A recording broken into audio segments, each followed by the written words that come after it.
The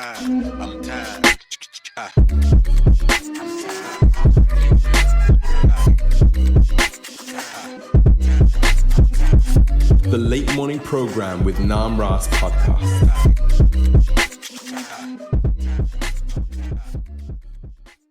Hare Krishna, everyone. Another emergency podcast. No, just joking.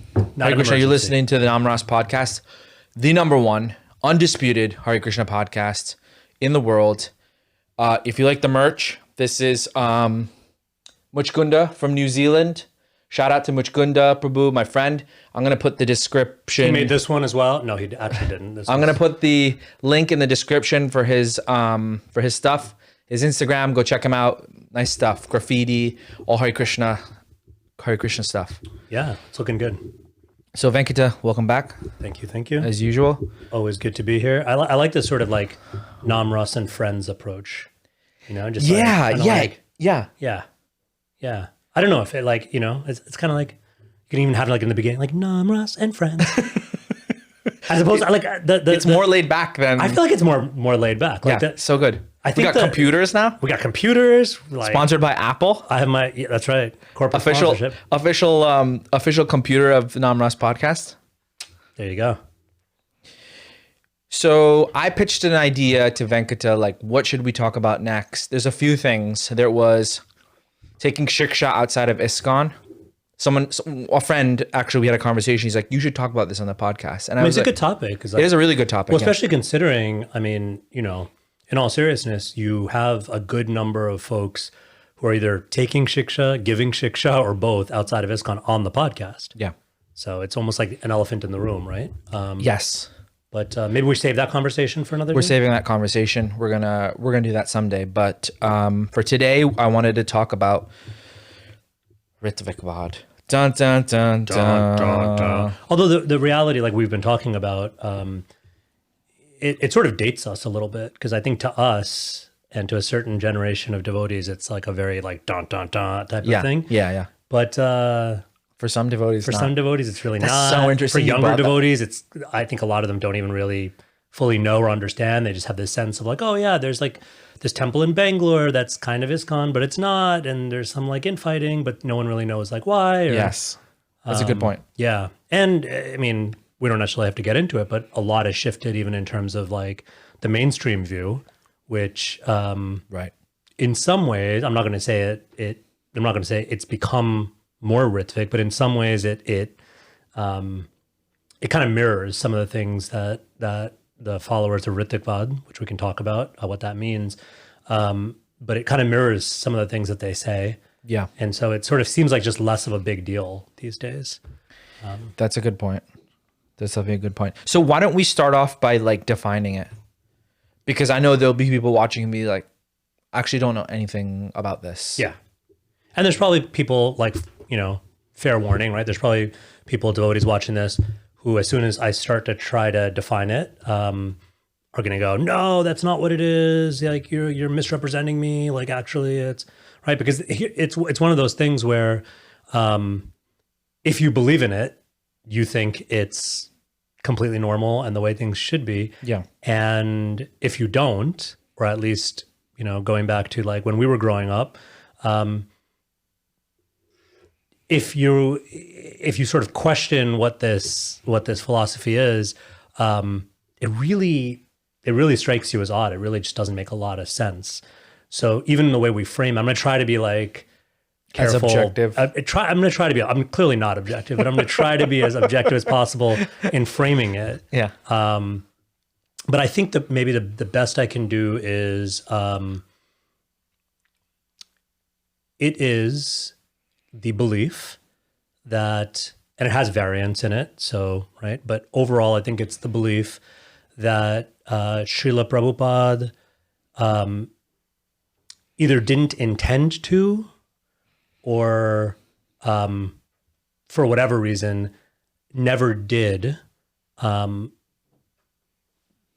want or expect or empower or author, and we get into like technicalities, but order, you know, empower, appoint any of his disciples to be Diksha Gurus.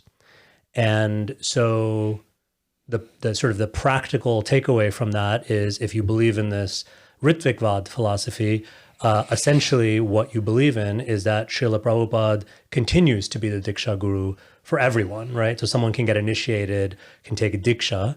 So in kind of Iskcon parlance, can take first initiation, second initiation, even sannyas. In the year 2024, 2025, perpetually from Srila Prabhupada. Right. They consider Srila Prabhupada not only their Shiksha Guru, but actually as their Diksha Guru. And so the way that just to get it out of the way, because it's a sort of an annoying little thing in this, how we get the language of Ritvik, because any viewer who's familiar with Sanskrit or familiar with the term, Rtvik is not a new word. It's a very simple word that simply means priest. And it's used in many different contexts to mean a sort of a priest that conducts, that officiates over a ritual.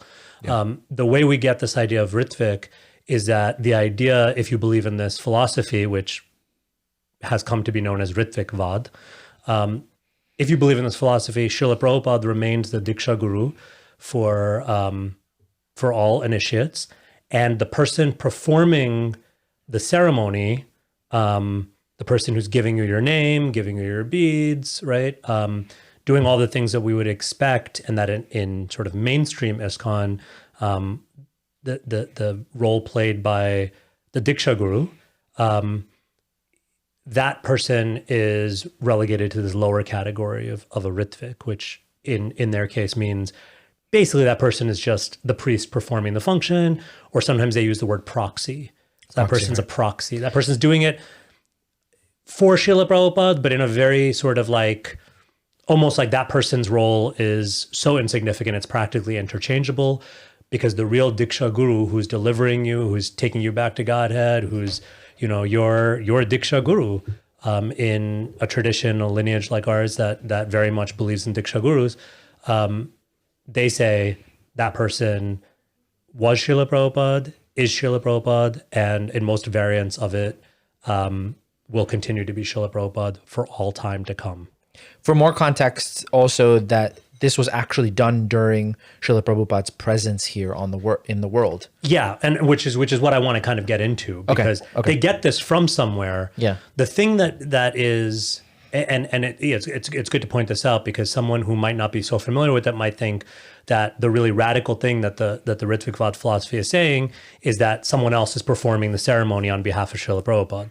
That's actually not the radical thing, because as you said, and as we'll kind of maybe get into a little bit, that happened when Srila Prabhupada was on the planet, right? In other words, Srila Prabhupada was in, place X, let's say in India, in Vrindavan, and, or even somewhere else in the world.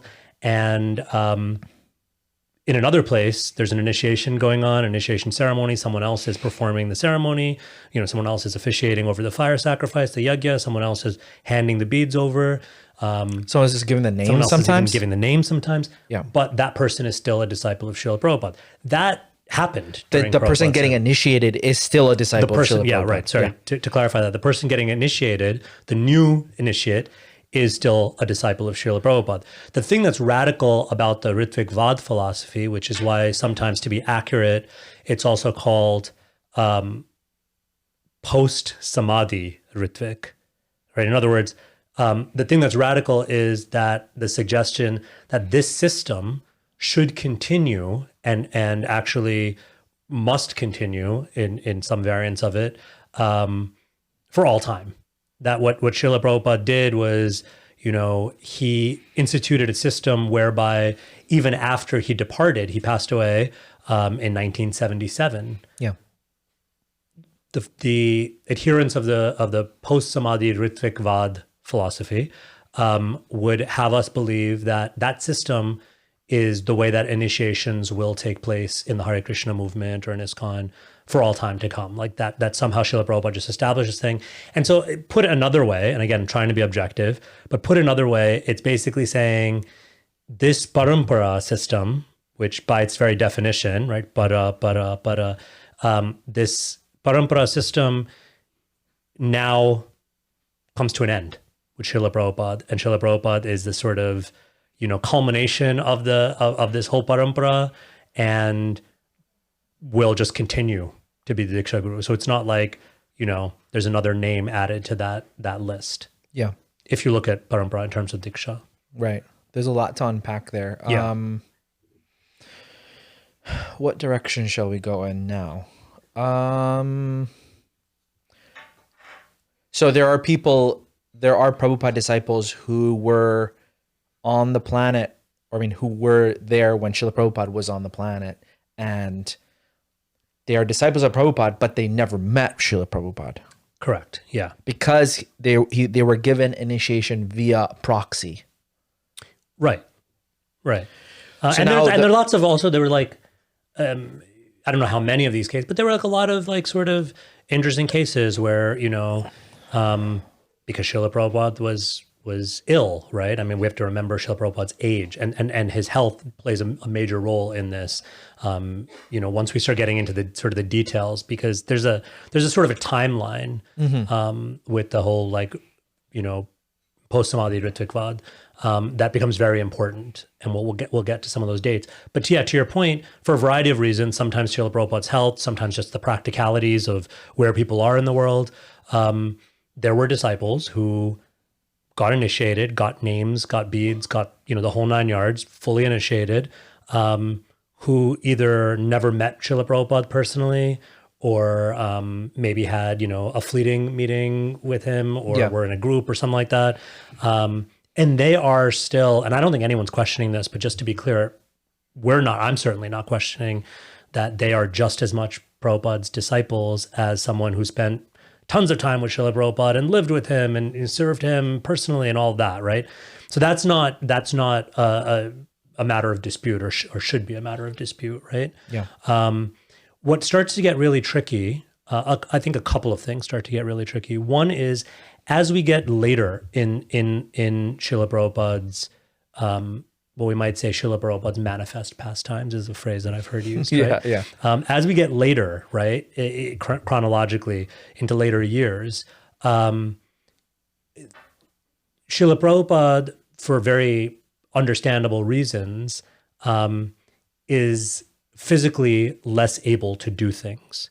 And at a certain point, and in some ways our story really kind of starts here, at a certain point, Srila Prabhupada is so ill that, and this is by now 1977, so what we know now is, he was in his final months. Mm-hmm. The devotees didn't quite know that then, although there were some signs that like his health was rapidly declining.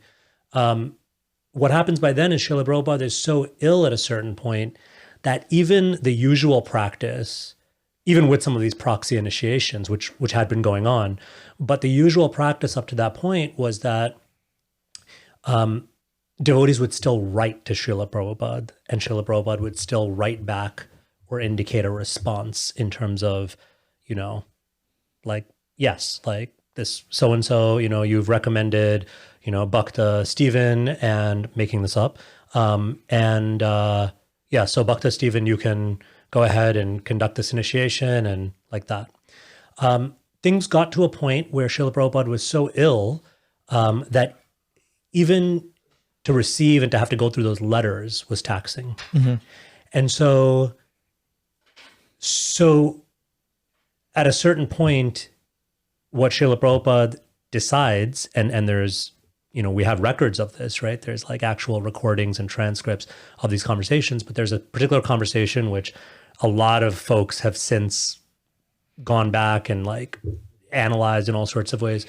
But it takes place in July in 1977. And in that conversation, Srila Prabhupada sort of gives the green light for a system to take place, or for the existing system to be modified such that he's so hands-off at this point that he's basically just kind of giving his blessings for initiations to happen without any real direct, when I say real, I mean any sort of tangible direct input. So even the idea of, temple president sending the letter to Srila Prabhupada sending back the thing saying like, even that's like now, it's sort of decided in light of Srila Prabhupada's health, and he decides it himself, that that's no longer necessary. And now he sort of just gives his blessings for whoever is nearest. That becomes like a key phrase. Is that in this letter? That's in the letter. So if you're looking at the letter in the past, temple presidents have written to Srila Prabhupada recommending a particular devotee's initiation. Now that Srila Prabhupada has named these representatives, temple presidents may henceforward send recommendations. Yeah. So this is actually what you're reading from now, Nam, is the letter that Tamal Krishna Maharaj, who is serving as Srila Prabhupada's, I think, secretary or servant or both. Oh, right. He writes this letter, I think, a day or two, or maybe even longer, after the conversation. So the conversation I'm talking about takes place on July 7th. And so there's a very specific question that sparks this, which I'll get to in just a minute. Oh, is that by Satsvarup Maharaj? No, it's not. Oh, it's I'm getting all these mixed up. So here's the thing. And once, but you know what I'm talking about, right? I know exactly what you're talking about. And here's why I think, can I drop the objectivity for a second? Sure. Here's why I think the whole Rtvikvad thing, it's like we can just destroy it in, a matter of minutes. It's precisely what you just said, that you're getting confused between the July 7th thing and this other conversation that Satsvarup Maharaj asks a question, and right? Yeah. And the conversation that you're thinking of happens in late May. It's May 28th.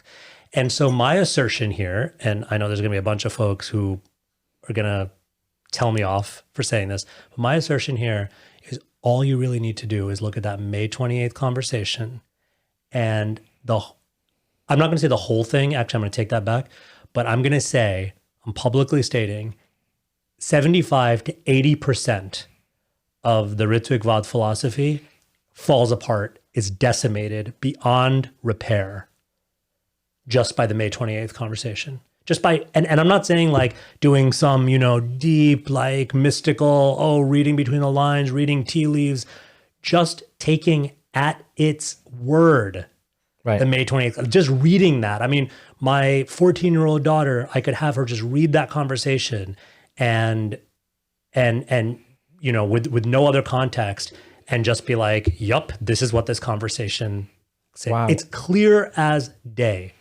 So why are we sitting here in 2024 and there's still debates raging, and there's brilliant devotees? I mean, I don't want to take anything away from them. There's some really brilliant devotees who have, sadly, I think, bought into this really kind of fallacious and I think dangerous, misunderstanding of philosophy that we're calling Rtvikvad. I think why does that happen, right? Like why, if it's so, if I'm saying May 28th conversation is so simple, why are we sitting here and having a conversation where there's so much division within Iskcon, and there's entire temples, and one very prominent example in India, a very prominent temple that, has bought into this philosophy so deeply. And I think I don't know exactly what my answer is to that, but I think part of it is there are major things that get confused and get conflated. And there's links that are made between the May 28th conversation and then this July conversation and the letter, and everything gets mixed up and muddled up. And there's some people that honestly, I think, are so entrenched in this position that they intentionally muddle things up and confuse others. Interesting. And I think that's why we end up here. I don't know. What do you think? I have not read the May 28th. I've not heard anyone refer to that. So I'm really, really interested in what that says. I think there's a whole gut reaction of people falling down and after Srila Prabhupada's disappearance that led to devotees being like, I think this is a good idea, and this will help Iskcon, and this will help Krishna consciousness spread throughout the world, and all. So that gut reaction that happened, I think that's a whole aspect of it which also needs to be discussed and unpacked as well. Yeah, and I think in some ways, right, I want to try to be generous. I'm going to go back and forth between sort of being trying to be generous and objective about it, but also maybe. I mean, I'm going to tell you what I actually think. And I actually think that this Rtvikvad thing just makes no sense. I think it's actually really illogical.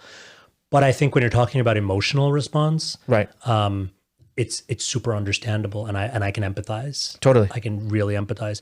I think it's also interesting and not coincidental.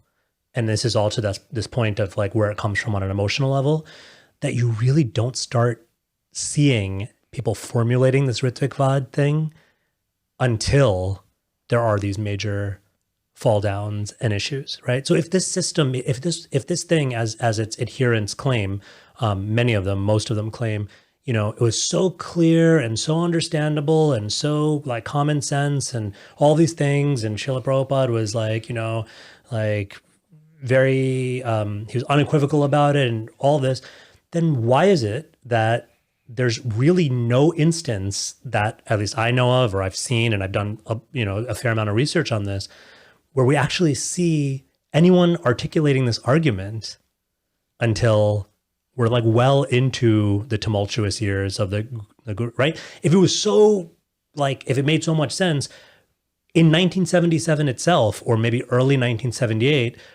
we should have a record. We have a record of plenty of devotees that are upset.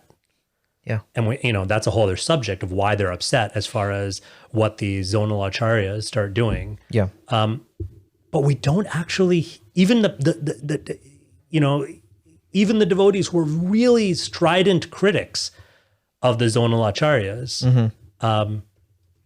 none of them at that time say, "Hey guys, what are you doing?" The answer is so simple. It's the Rtvik philosophy. It's don't you know this? Yeah. No one says that. No one says that until like pretty well into, these fall downs and this fracturing, and then all of a sudden, these devotees, there's a devotee named Kailash Chandra was one of the first. There's some others that kind of start to articulate. And some of the original architects, by the way, I don't want to say their names because I don't think it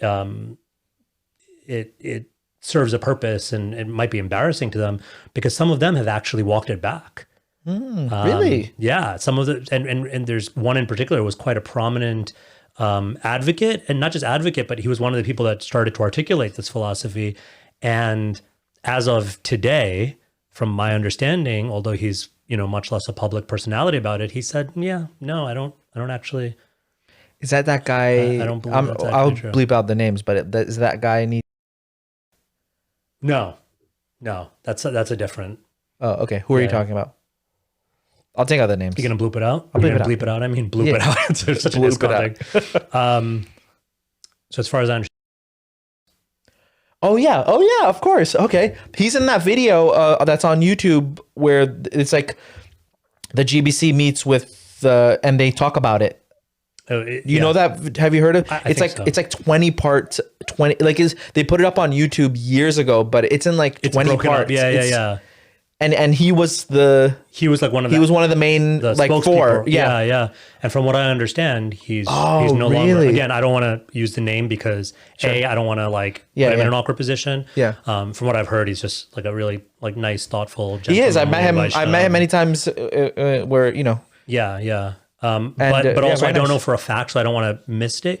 But point being, again, going back to the original point, it's not like this thing was so clear and such a obvious and logical position that in 1977 or 78, people were making this argument. Yeah. You only start to see it later, and you start to see it coming from certain individuals, and some of those individuals maybe believe in it still. Yeah. Some don't. Some have changed, their views back and forth, and so it's muddled and messy. But my point is, again, it's and I think this goes back to your point, actually. So it's not my point, it's your point. But I agree with it that, a lot, when you strip it away, a lot of the appeal of the whole Rtvikvad thing is this emotional response to trauma, which is fair. And also along with that, this kind of like wishful thinking. Wow, our reality right now is so messy and so painful and so disturbing. I don't know what to do about it. I wish there were just a simpler answer to this. And so for some of those devotees, the simpler answer is, well, wouldn't it be great if Srila Prabhupada just set up the system where he could just keep being the Diksha Guru and we'd never have to worry about a Diksha Guru fall down ever again. Yeah. Wouldn't it be great? And we could all just be Prabhupada disciples, and right. So it's like this yes. A lot of this, wouldn't it be great? I have my own answers. I don't think it's great because I think philosophically there's many problems with it. I don't think it's great because I think it directly contradicts what Srila Prabhupada himself said and did many times. So in that sense, I don't think it's great. But even putting all that aside, even if I can try to sympathize or empathize with this idea that emotionally, yeah, okay, wouldn't it be great? But the point is, you can't just, I mean, wishful thinking, there are many things that I can wish for, right? But wishful thinking is not a substitute for clear logic or for Siddhanta. It's just not. It's throwing away the baby with the bathwater. That we the want to other- throw. We want to throw away the idea of fallible Diksha Guru, and then with that, we're throwing away like. Wait, does that make sense? No, that doesn't make sense. It's basically what I mean to say is. Well, I think you know, like what would be the bathwater in this? Yeah, that's what I'm trying to figure out. I think maybe the bathwater is like the shortcomings. The principle of guru, living guru. That's the bathwater. And you're throwing that out. No, and you're so. Oh that's no, the baby. that's the baby. Oh, sorry, that's the baby. Yeah. See, you know what's wrong with this, and or not what's wrong, but like why we find this analogy so hard is like no one does this anymore. This analogy dates back to a time where like you would like give the the baby a bath and like this little bathtub, and then out you'd the like window you throw the bathwater. Yeah, because no one does that anymore. Yeah. But I think anyway, the point is, I think like the bathwater maybe. I'm gonna try to rescue the analogy. The bathwater maybe is like. Right, the excesses of the guru system, of the zonal acharya system in particular, the unchecked, the lack of checks and balances, the abuses, all of that stuff, right? The way that living Diksha gurus have, when I say living Diksha gurus, I mean like Prabhupada disciples who took on the role of Diksha gurus, have, and in some cases, right, may be now or in the future, right? Because there's always that possibility, abusing their positions or deviating in certain way. That's the bathwater, right? Yeah. And so in that time period, in let's say just for to simplify it, let's say in the 80s generally, in the 80s, the 1980s, that's dirty bathwater. That's stuff no one wants. That's like toxic stuff that's destroying Iskcon.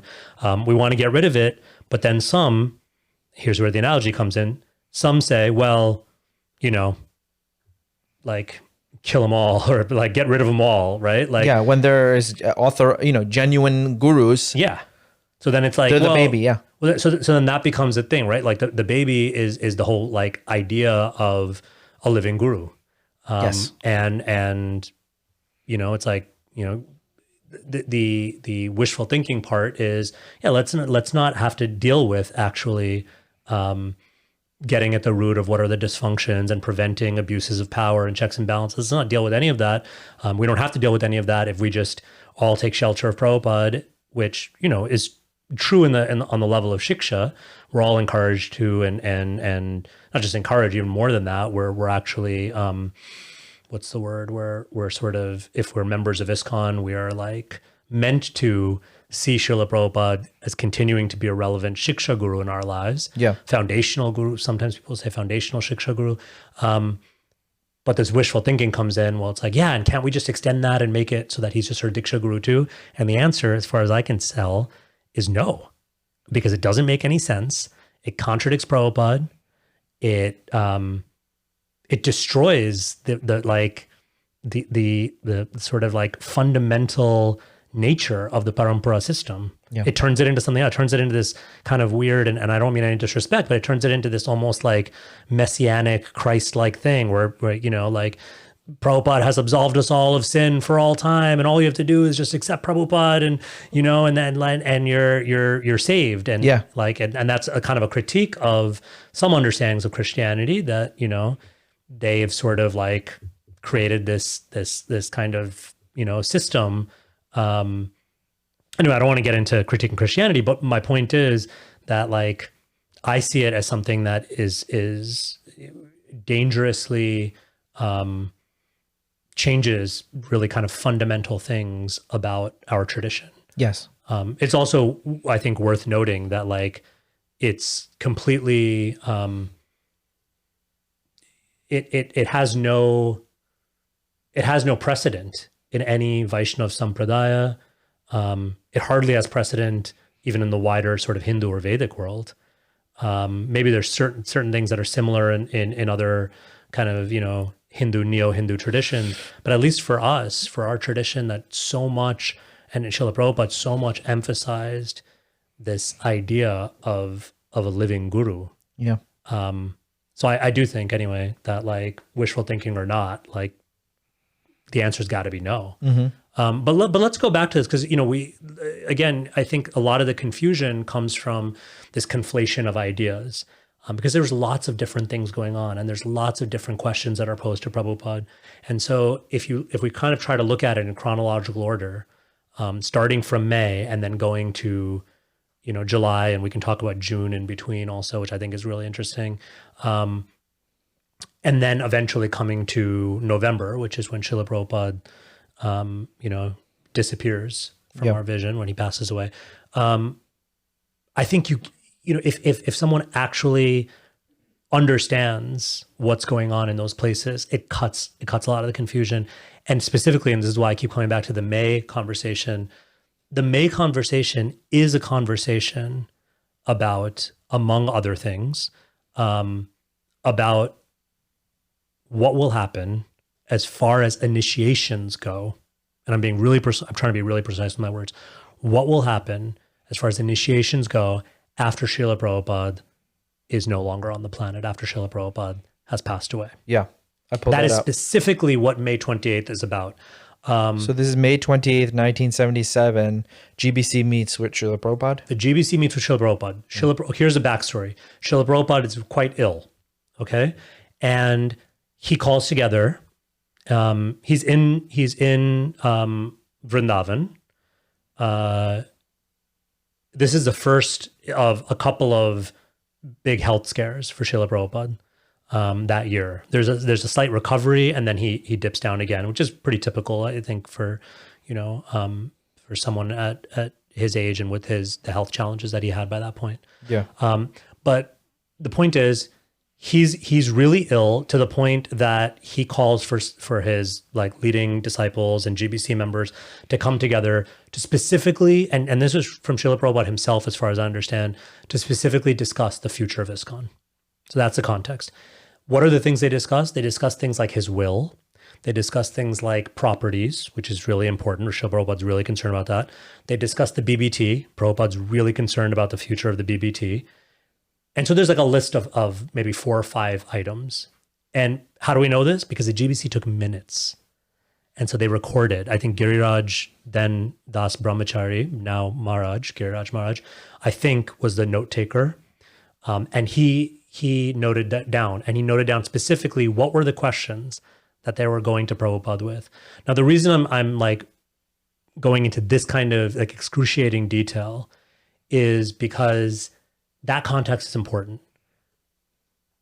We can be assured that the May 28th conversation is about these topics. These were the questions that GBC went in there to ask. These are the questions Prabhupada's answering. Right. Things get different in July, and that's why I'm trying to make this contrast. Right. But one of the things that's so confusing that a lot of devotees don't parse through, and I mean, with due respect, not trying to call you out, but you're a great example of this, because you just sort of were conflating those conversations. You were the July, wait, that was the one? Yeah. Right? Oh, May, I don't think I ever read that one. Yeah. So what ends up happening is these conversations get mashed together. They're related in a certain way, but they're also very distinct. But the important thing, again, the important backstory here before we dive into May 28th,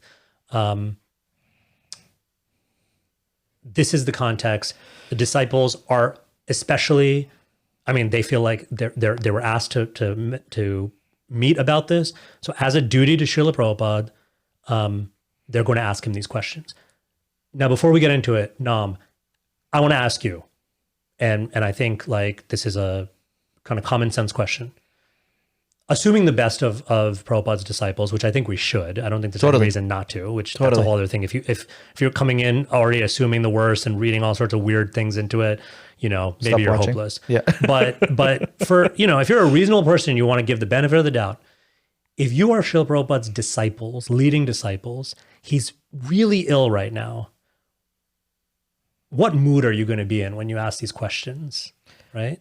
Like really humble and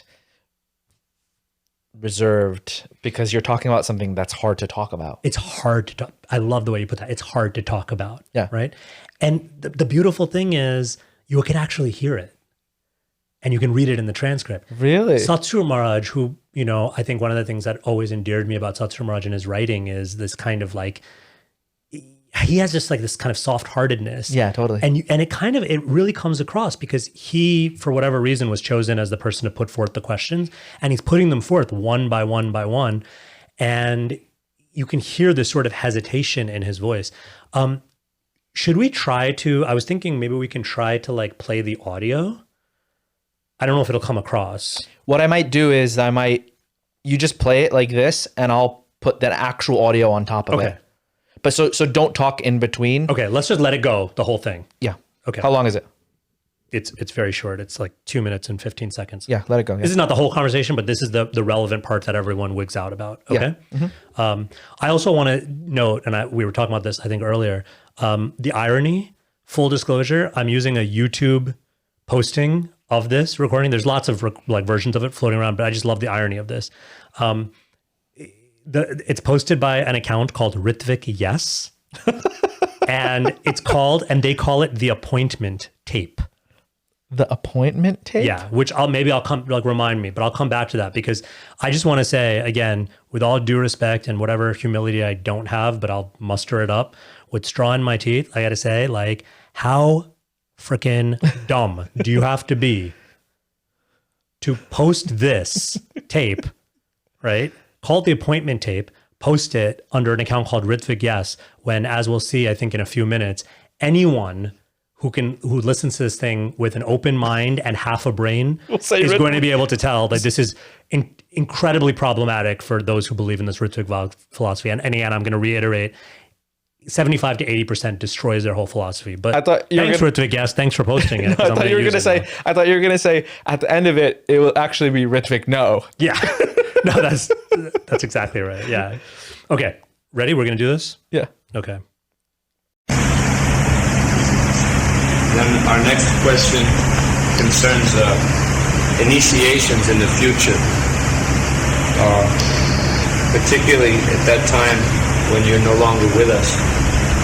We want to know how a first and second initiation would be conducted. Yes, I shall recommend some of you. After this is settled up, I shall recommend some of you to act as officiating acharya. Is that called Rtviks? Rtviks, yeah. Then what is the relationship of that person who gives the initiation and the Guru? He's Guru. But he does it on your behalf. Yeah. That is formality. Because in my presence one should not become Guru. So on my behalf, on my order, আমার আজ্ঞায় Guru হইয়া. He actually Guru, but by my order. So they may also be considered your disciples. Yes, they are disciples. We consider. Who? No, he's asking that these Rtviks acharyas, they're officiating, giving diksha. They're the people who they give diksha to. Whose disciple are they? They're his disciple. Who is initiated. His grand disciple. Yes.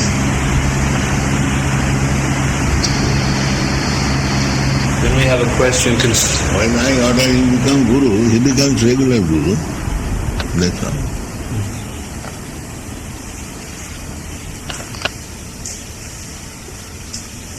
He becomes disciple of my disciple.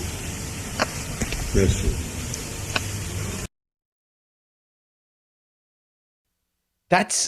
That's wild. I've heard the Rtviks people quote parts of this, but I've never heard it in its entirety. Oops, hold on. Let me turn this off. Sorry about that. I've never heard it in its entirety like that. You've not heard it in its entirety? No, I've seen bits and pieces of this, but I've never heard it completely in its entirety. That's wild. 2 minutes. It's so clear. 2 minutes, 14 seconds recording. Right? We're not even talking about like someone's like writing and right, because recording. Prabhupada's voice, clear. By the way, I mean, I hate to get into all these like, because it's so unnecessary, I think. But like, they had the recording certified by an impartial, like professional, whatever. I don't know. Really? Like to say, look, the recording's not been tampered with. And it was I think the term used is something like completely unadulterated recording. Like in other words, there was no heraferi editing or anything, right? Yeah. It's so clear. It's so clear. I mean, not to beat a dead horse here, but like if we can just go through it, like Sure, yeah. right. So I've got the transcript up now. I have it also here. Okay. So Satsvarup Maharaj is the first person whose voice we hear on that recording. Then our next question concerns, and this is the part that I was referring to, where you have to understand the mood in asking this. Our next question concerns initiations in the future, particularly at that time, right? You could tell he's like, he doesn't want to bring this up. Who would want to bring this up, right? Yeah. It's like so awkward and painful, and no one wants to think about that time. Yeah.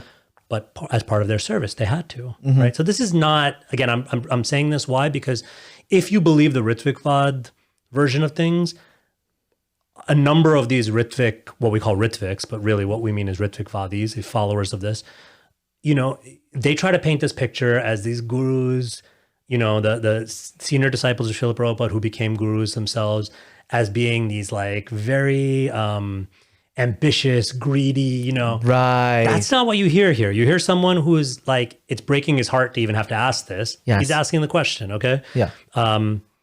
So anyway, particularly at that time when you were no longer with us, we want to know how first and second initiations would be conducted, okay? Srila Prabhupada, the next voice we hear is Srila Prabhupada's own voice. Yes. And then he says, I shall recommend some of you. After this is settled up, now we don't know exactly what the this is settled up refers to. It's open to interpretation. But whatever it is, he says, after this is settled up, I shall recommend some of you to act as officiating acharya. Okay. Things get a little sideways here, I have to admit. Yeah, I felt the same way. It was unclear.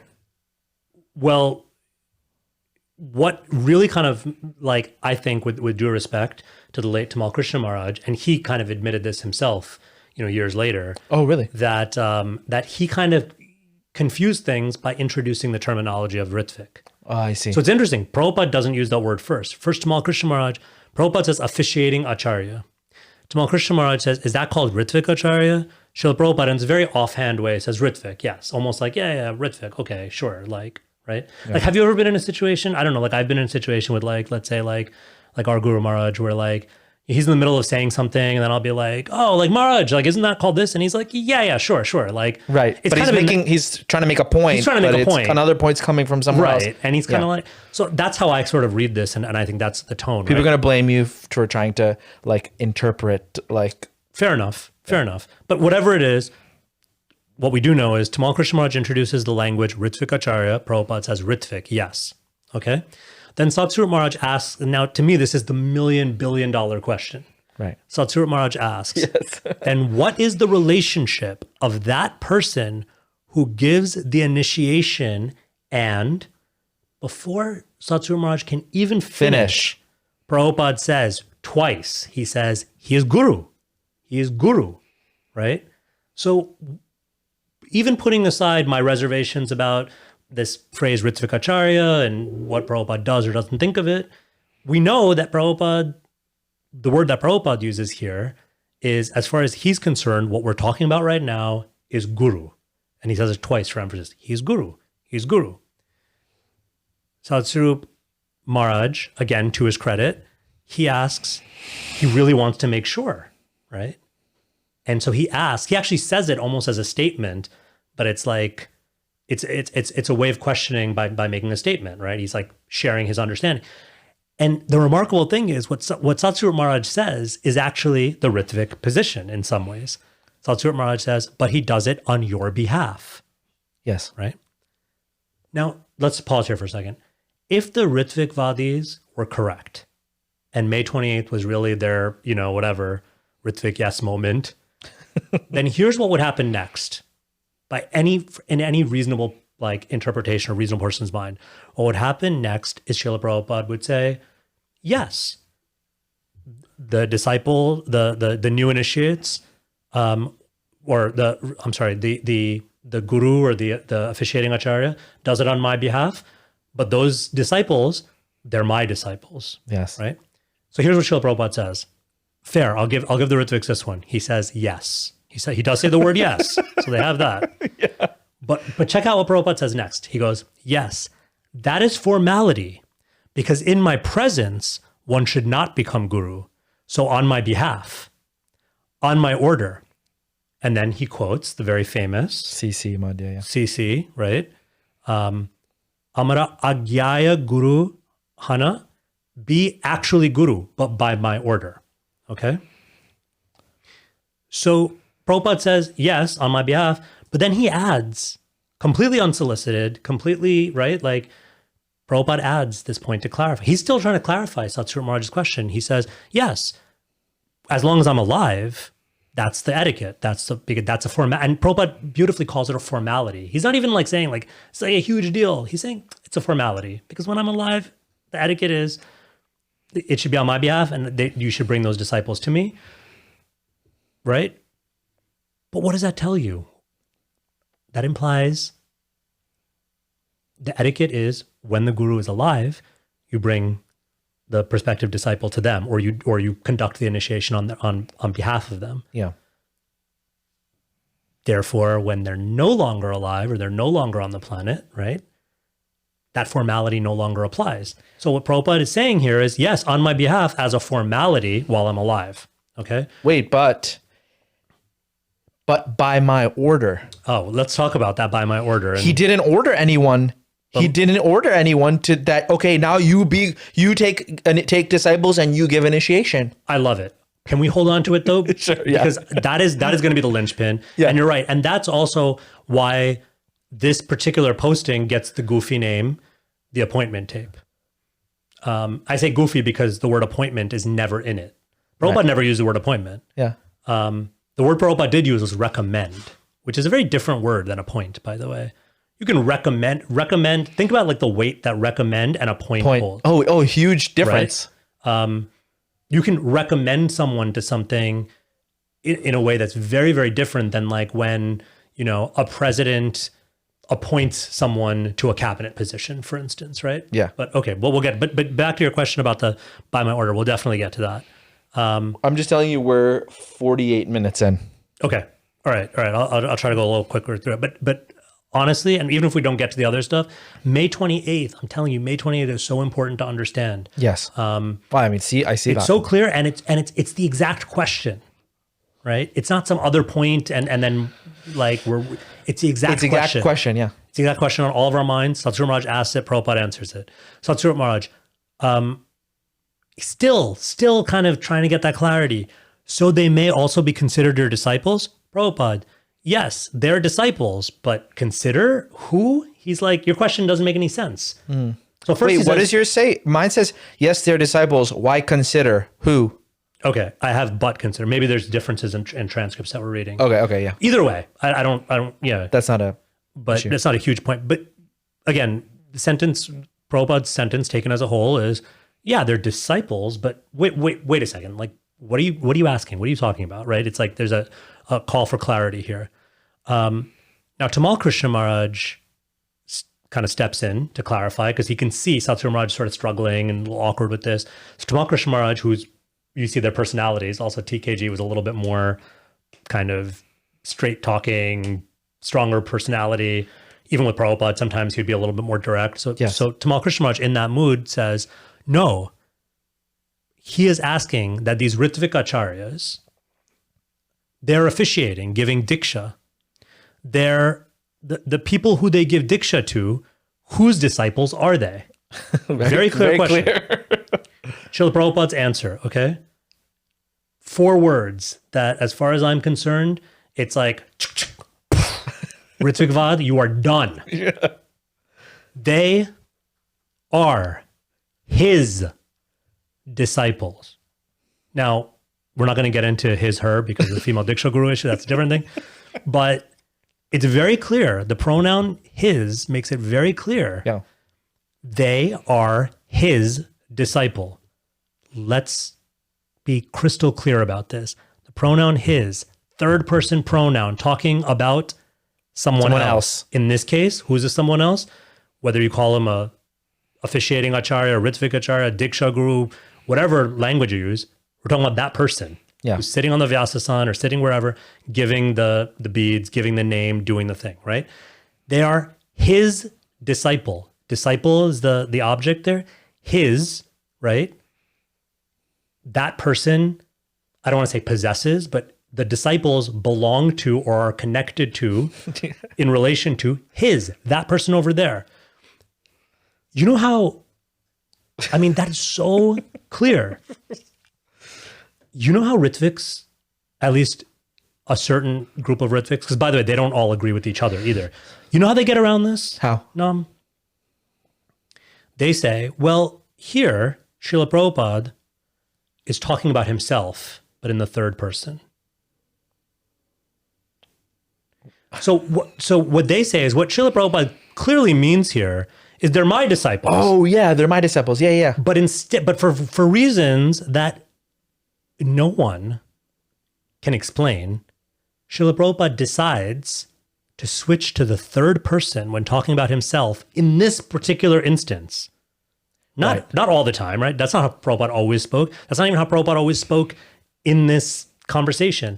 But for some reason, for this one sentence, we're expected to believe Prabhupada switches gears and starts talking about himself in the third person. And that too using a very unclear, in a conversation that's all about clarifying, he's going to talk about himself in the third person and use a pronoun. But he did do that. So let's look at when Prabhupada did that. When Prabhupada was talking about sort of a principle of Guru Tattva, he would do that. When he was talking about, when practical clarity is needed, Prabhupada would not call, ring a bell and call, Bhakti Charuswami and say, bring him juice, please. And Bhakti Charuswami is going to go, bring who juice? And Prabhupada's going to go, bring him juice. He's thirsty. Bring him juice. Like, right. I mean, or bring, or we need juice. Okay, even we need juice. Then Bhakti Charuswami is like, are we drinking the juice together? Sorry, I don't mean to be flip, but it's just, right. It's patently absurd. You can stretch things. You can say, well, Prabhupada really meant this. Prabhupada, but once we go down that road, then we can say, well, Prabhupada, maybe Prabhupada wasn't talking in the third person, or maybe he was using the third person to talk about himself. Well, maybe he was, there's no limit to what you can do if you start, right? Just speculating as to what Prabhupada really meant. Yeah. Why in the world would Prabhupada, in this one sentence, switch to the third person, talk about himself, and just leave it at that? Right? It doesn't make sense, yeah. But anyway, Tamal Krishna Maharaj, anyway, I just wanted to add that just to say that Rtviks do have an answer to this, but I think it's so absurd that I can't even, I think it's practically indefensible. Tamal Krishna Maharaj repeats Prabhupada's statement word for word. They're his. You hear it twice. So Prabhupada says, they're his disciple. Tamal Krishna Maharaj, they're his disciple. It's settling in, they're his disciple. Okay. And then, as if that wasn't enough of smoking gun. Oh, yeah. Then what does Srila Prabhupada say next? Who is initiating? He is grand disciple. So Prabhupada says, so they're his disciple. Prabhupada says, who is initiating, right? In other words, if we have any doubt as to who the he is in that sentence, they're his disciple. If we have any doubt who the his is, Prabhupada answers it. He says, who is initiating? And then there's a slight pause, and he says, he, now Prabhupada, by context, we might, again, it's unclear who the he is, but by context, we can safely assume that the he that Prabhupada is talking about now is the new initiate. He is grand disciple. In other words, he is my grand disciple. Yeah. Right? That makes sense. That's a common sense way that people would speak. it's not grammatically perfect, but people don't speak in grammatically perfect ways. People often speak in fragments and things like that. What to speak of someone who's older, who's in not in the best health, right? Who's training himself. But it's clear. They're his disciple who is initiating. He, meaning the new initiate, is grand disciple, meaning my grand disciple, right? Yeah. I think that's crystal clear. Even if you argue, well, okay, whatever, that's not clear, and maybe Prabhupada's still talking. I just have a simple question, which I don't think anyone from the esteemed, from that one esteemed head of that esteemed temple in that wonderful city in South India, who I shall not name, from that person down to, the guy handing out those obnoxious magazines at the Rath Yatra. We don't do that anymore. No one has answered, and I don't think they can answer, how the heck do you get grand disciple? How can someone, even if you think Prabhupada is talking about himself being the initiator and the person getting initiated as being his disciple, how do you get to grand disciple? Grand disciple Grand implies we're talking about multiple generations. Yes. Your kid can't be your grandkid at the same time. Like that's it's illogical. Yeah. Right? So how do they explain this? They don't. I've never heard it. Well, they say that Prabhupada is saying that his grand disciple is his disciple. Why would you use language of grand if there's no question, if there's no, right? If you're talking about Prabhupada as a parent and his disciple as his child, right? Because if that's the metaphor we're using, Prabhupada's like the father and Prabhupada's disciple is the son, father, son. How do you get grandson? If everyone is a son of Prabhupada, if Prabhupada is the parent, Diksha Guru is the parent, and initiate is the child in the analogy, how do you get a grandchild? You can't. You cannot get a grand disciple unless you allow for multiple generations of Diksha Guru. Well, isn't it that, okay, he said this in May, but he said something different in July. Yes, and that, or not, I don't agree that it's different. Not different or tweaked, modified. Well, actually, no, I take that back. It is different, but it's different in the sense of what they're talking about in July is a different topic. I see. Okay. But on this point, again, grand disciple, like he is, they're his disciples. And then he says, he, meaning the initiate, is my grand disciple, or is a grand disciple. Very clear. We're talking about the only way that this makes sense is if Prabhupada has a different relationship with the initiate than he does with his own disciples. In other words, there is no way logically that someone can be simultaneously a grand disciple and a disciple. It just makes no sense. Yep. Okay. It's so clear, in fact, that remember Satsur Maharaj, who was asking the questions to begin with, who was kept fighting for this clarity. It's so clear that look at the next thing Satsur Maharaj says. Then we have a question concerning, right? In other words, the matter is done. They got the answer. Yeah. Right?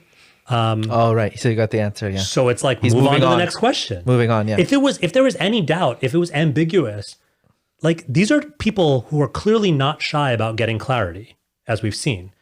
If there was any confusion about who the his was referring to and who the disciple is and who the grand disciple is, and Satsur Maharaj would not have moved on to the next question. But look what Satsur Maharaj does. Then we have a question concerning, and now I love this.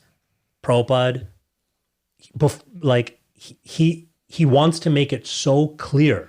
To me, this is my read of it. He wants to make it so clear that before they even get to the next question, which I think is involving the BBT, if I'm not mistaken, Prabhupada just finishes up the previous question by saying, when I order, you become guru. We'll get to the order.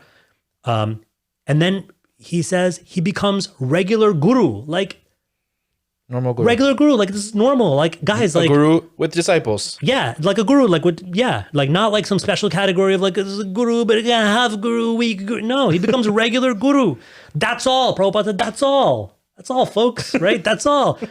And then, thank you, Srila Prabhupada, for being so clear. Yes, clear. I'm going to be the first to admit look, it's a history, in the history of religion, you will have ambiguous statements. You will have things that are open to interpretation. And there's a fair number of things, right? We see with the female Diksha Guru, with other issues, that Prabhupada, yes, there's, Wait, I just want to pause you for a second. Yeah. I want to just say that someone might be watching this, because this is a fantastic conversation, and someone might be watching this and be like, who's this dude with the NYU sweatshirt? Like, let's just talk a little bit, like 10 seconds about you and your resume.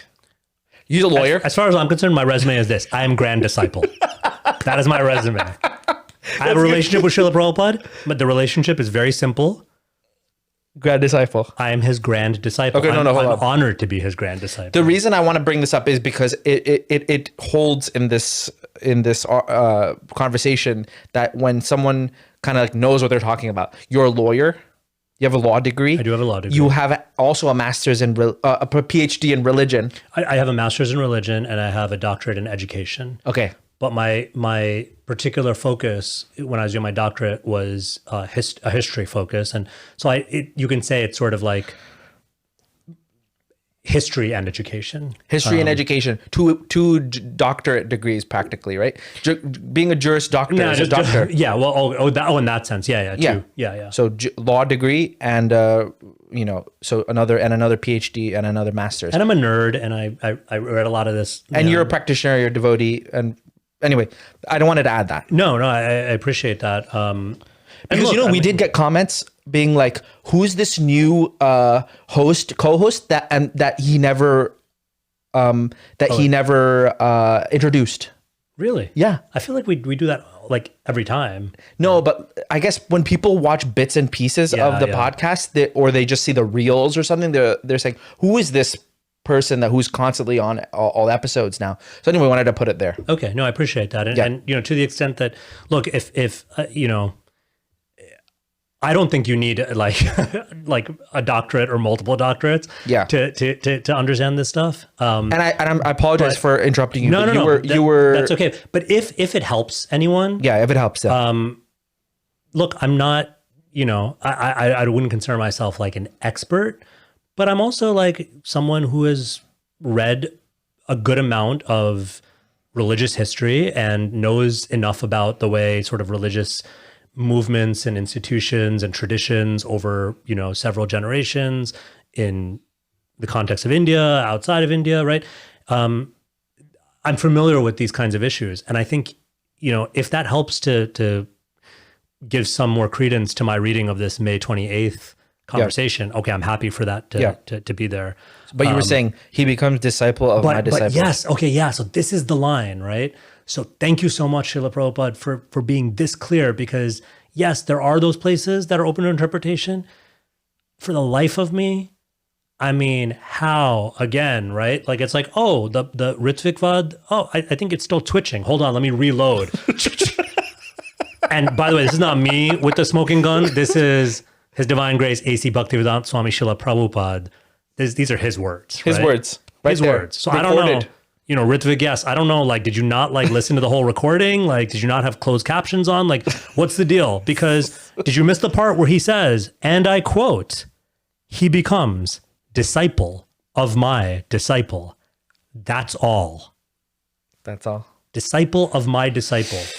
I mean, the gymnastics that you have to go through to be like, well, Prabhupada was obviously talking about himself in the third person and the fourth person, and he's his own grand disciple, he's his own grandfather. It's like, what? Disciple of my disciple. Parampara, like so clear, so clear. So if you accept, unless you just think like the May 28th conversation didn't happen, it was a hoax, it's a fake recording, or some crazy thing like that. Yeah.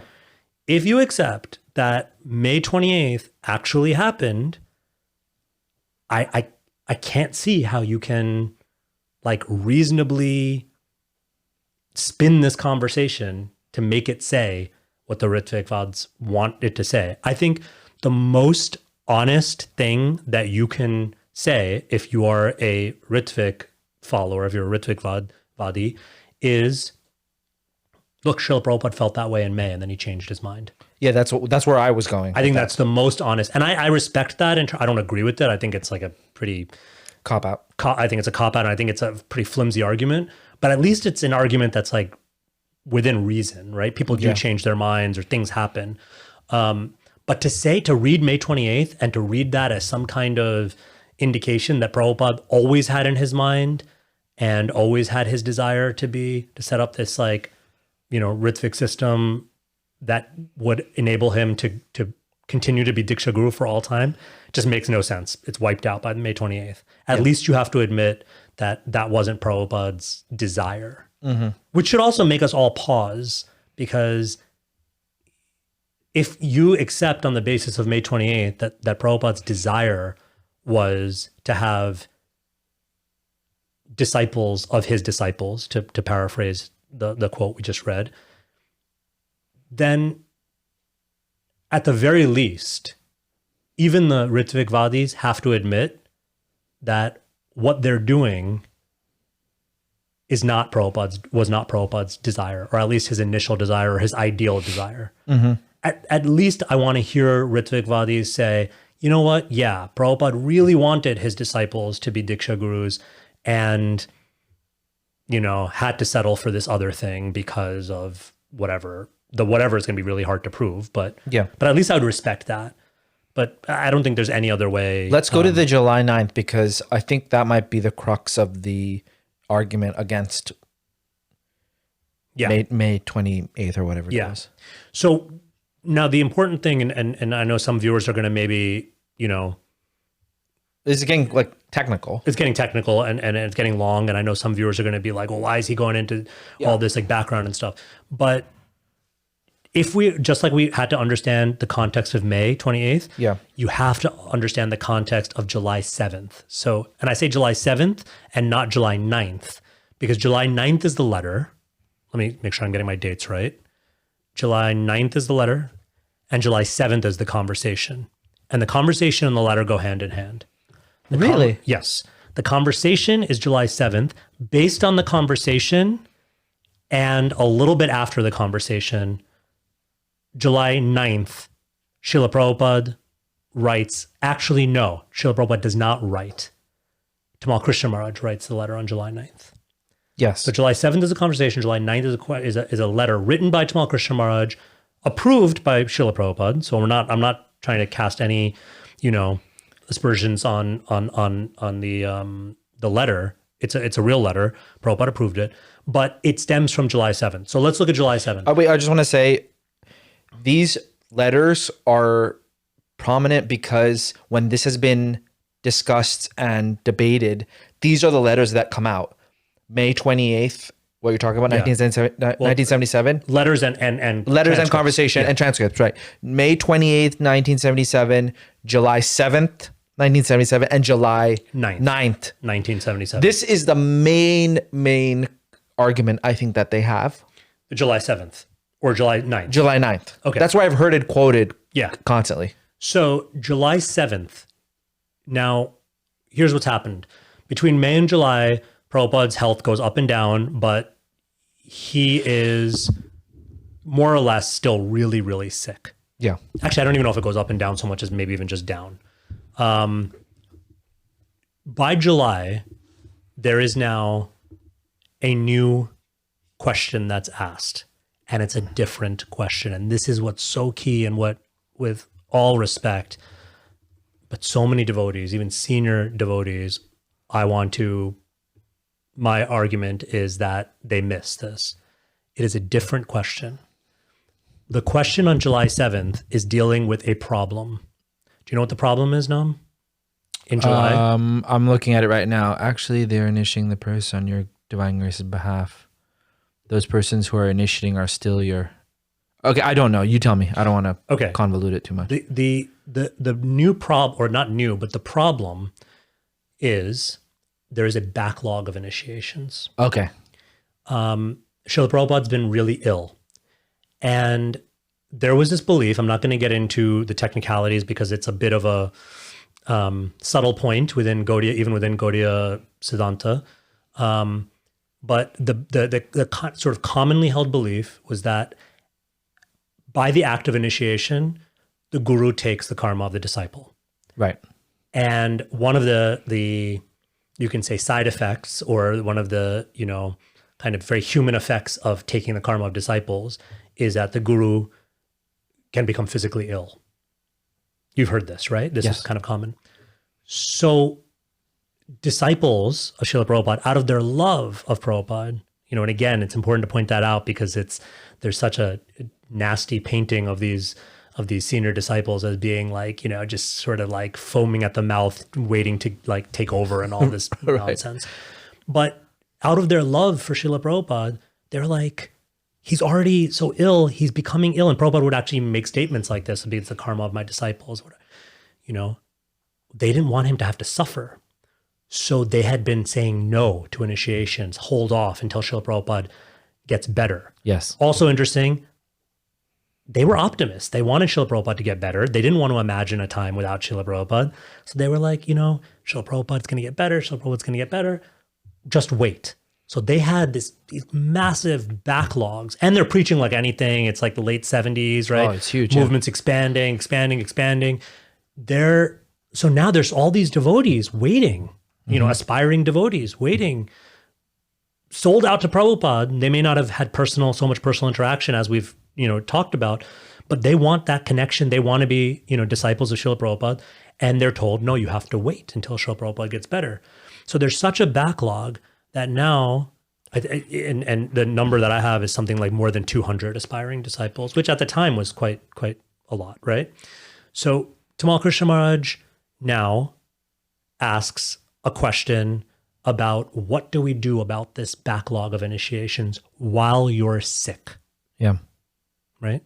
Notice it's such a different question from what Satsuru Maharaj. I cannot emphasize enough. It's a very different situation. It's a very different question.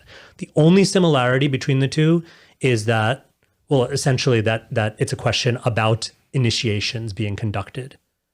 But one is asking expressly, Srila Prabhupada, what will happen in terms of initiations after you leave us, right? And Satsuru Maharaj he can barely get the question out. This question is, what do we do about the backlog of initiations right now? Okay, very different questions. So Tamal Krishna Maharaj, he begins by saying, Srila Prabhupada— We should go through this quicker. Yeah, Srila Prabhupada, we're receiving a number of letters now, and there are people, and these are people who want to get initiated. So up until now, since you're becoming ill, we ask them to wait. So Prabhupada says the local means senior sannyasis can do that.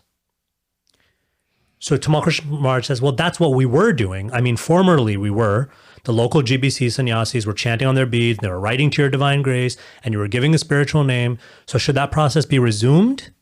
Right? They had put a stop to even that system. They were saying even that, Prabhupada should say. Yeah. Should that process be resumed, or should we? I mean, one thing is, it said that the spiritual master takes on he has to cleanse a disciple. Like, he's like, it's awkward, but we don't want you to get more sick, Prabhupada.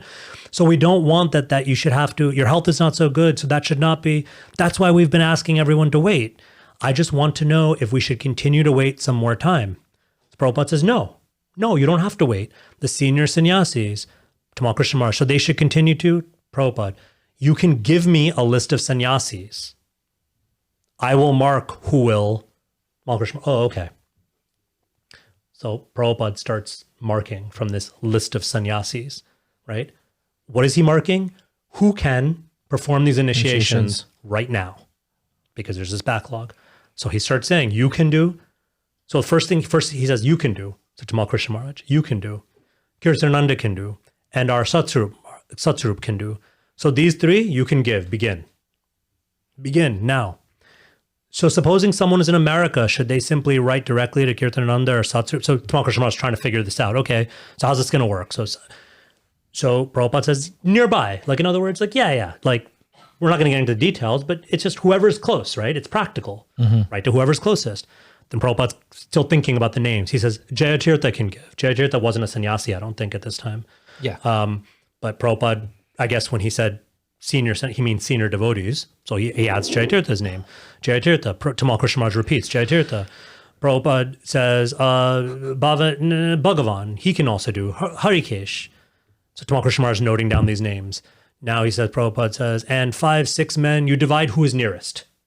So you all sort this out based on whoever's nearest, right? Notice all this nearest. It's all geographic. Yes. right? It's all geographic. Tamal Krishna Maharaj repeats, who is nearest? So now Tamal Krishna Maharaj is asking for clarification. So persons wouldn't have to write to your divine grace. They can write directly to that person. Prabhupada said, yes. Prabhupada, Tamal Krishna Maharaj says, actually, they're initiating the person on your divine grace's behalf. Those persons who are initiated are still your... Now Prabhupada starts, he doesn't directly respond to that. He says, second initiation, we shall think over second initiation. Tamal Krishna Maharaj says, okay, this is for first initiation. Okay, and for second initiation, for the time being, they should... Prabhupada said, no, they have to wait. Second initiation, that should be given. Tamal Krishna Maharaj should. Some devotees are writing you now for second initiation, and I'm writing them to wait because you're not well. So can I continue to tell them that? Prabhupada says they, meaning these names that I'm giving, they can do second initiation also by writing you. No, these men. Prabhupada's being very clear. These men. Tamal Krishna Maharaj, these men, they can do second initiation. So there's no need for devotees to write to you for first and second initiation. This is the big change that's happening. They can write to the man nearest to them. But all these persons are still your disciples. Anybody who gives initiation is doing so on your behalf. Prabhupada, yes. So now the Rtviks will point to this. Let's pause. The Rtviks will point to this and say, smoking gun, smoking gun, smoking gun. All this is saying is what we always knew all the time. And what Prabhupada was very clear about, that while Prabhupada is alive, even if someone else is performing the initiation ceremony, even if someone else is giving the beads, even if someone else is giving the name, even if that person the person getting initiated has never even written to Prabhupada, is only written to, let's say, Bhagavan, that initiate is still to be considered a disciple of Srila Prabhupada. Yes. Why? Because the person doing it is doing it on Prabhupada's behalf. Now think back to May. Remember in May, there was also some conversation. Yeah, he said that as long as the guru is on the planet, 100% correct. It's out of etiquette. It's out of etiquette that the disciple does not give initiation when the guru is still on the planet. So all Prabhupada and Tamal Krishna Maharaj are doing here is restating what we already knew and we already heard. That even in the systems of proxy and this and that, where Prabhupada somewhere else and the person is writing to the nearby man, quote unquote, whatever, that these list of very senior qualified, according to Prabhupada, qualified devotees to perform this very important service are doing it on Prabhupada's behalf, because as long as Prabhupada's on the planet, that's the etiquette that's followed. So we're going to follow that etiquette. So if someone gives initiation, like say Rtviks Maharaj, he should send the person's name to us here and I'll enter it in the book. Tamal Krishna Maharaj Prabhupada's servants or secretaries would keep, like I think it was a physical handwritten book, and they would write the names in there, right? Because Prabhupada needed to keep track. They needed to keep track. Okay, is there someone else in India that you want to do this? You want to talk about smoking guns? Here's my smoking gun for you. What does Prabhupada say? India, I am here. India, I am here. We shall see. In India, Jai Patak. So Prabhupada, look how casual Prabhupada is about this, right? This is not, if this were Prabhupada changing the very fabric of the way Gaudiya Vaishnavism works for all time, is he going to be so casual? He's just like, Jai Patak. No, he's going to spell it out. He's going to say, look, we're doing something really radical here. Yeah. Right? But good Prabhupada's so casual. And the thing that I love, why does Prabhupada say, India, I am here? Because if it's just geographic and practical and it's just for right now, well, Prabhupada's still alive. Prabhupada's in India. If someone is aspiring for initiation and they happen to be geographically located in India, then they can just write to Prabhupada straight. Right? The issue is, what do you do with the people that are like spread all over the world? Prabhupada says, India, I am here. We shall see. In India, Jai Patak. Tamal Krishna Maharaj repeats. Jai Patak Maharaj. Well, also look at how much Tamal Krishna Maharaj repeats, right? They're trying to get this right. Yeah. No confusion. Prabhupada, you are also in India. Meaning you, Tamal Krishna Maharaj. Tamal Krishna Maharaj, yes. Right? So again, Prabhupada said, now this is the second time Prabhupada is saying to Tamal Krishna Maharaj, yeah, you can do this. Now Prabhupada says, you can note down these names. Tamal Krishna Maharaj, yes, I have them. In other words, I've been noting them down. Prabhupada says, who are they? Like, read the list to me. He reads, Kirtananda Maharaj, Satsvarup Maharaj, Jaitirtha Prabhu, Bhagavan Prabhu, Harikesh Maharaj, Jaipatak Maharaj, and Tamal Krishna Maharaj, right? Meaning himself. Prabhupada, that's nice. Like, in other words, yeah, I approve, I'm happy. Prabhupada says, now you distribute. Yeah. Tamal Krishna Maharaj, 7. There's 7 names. Prabhupada, for the time being, 7 names sufficient. You can make Rameshwar casual, right? Rameshwar Maharaj gets added. And Hridayananda Maharaj gets added. Tamal Krishna Maharaj, I love this.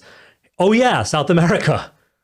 I mean, this is how practical they're being. It's geographic. He's like, oh yeah, shoot, what do we do about South America? Oh yeah, that's Hridayananda Maharaj's zone, right? Yeah. So this was zonal, this is geographic. Okay.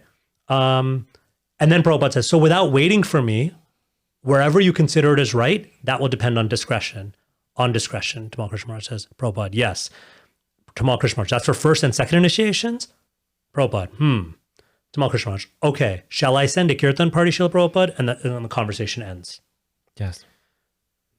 Again, I know we're this is a lot, but do you see a specific question about a specific situation, and throughout that whole conversation, not once does the question change? It's not like Tamal Krishna Maharaj, like in the May conversation, Tamal Krishna Maharaj in the July conversation never says, oh, but Srila Prabhupada, okay, this is good for now, but then what happens after you It's a completely different thing. It's a completely So what different you're thing. saying is that for people to spin this to support another philosophy, i.e. Rtvikvad, it doesn't hold weight. It doesn't hold water. It doesn't hold weight if you actually understand what's being discussed in July. The way that they're able to spin it is they sort of, they blur the lines between May and July. And what they say essentially is that use July to go back and reread May and reinterpret May. That's what they're essentially saying. In other words, the clarification that Tamal Krishna Maharaj makes in July, where Prabhupada very clearly, just as Prabhupada was clear in May about that question, he's clear about this question. And when Tamal Krishna Maharaj says, so these people are doing it on your behalf, they're still your disciple, Prabhupada says, yes. They can be added to your book? Yes, Prabhupada says. So with the Rtvikvadis, they want to take this July conversation and go, well, this is so similar. This is like almost, they're based, I'm paraphrasing, but they're saying, this is practically the same conversation as May. So can't we just take this and go back?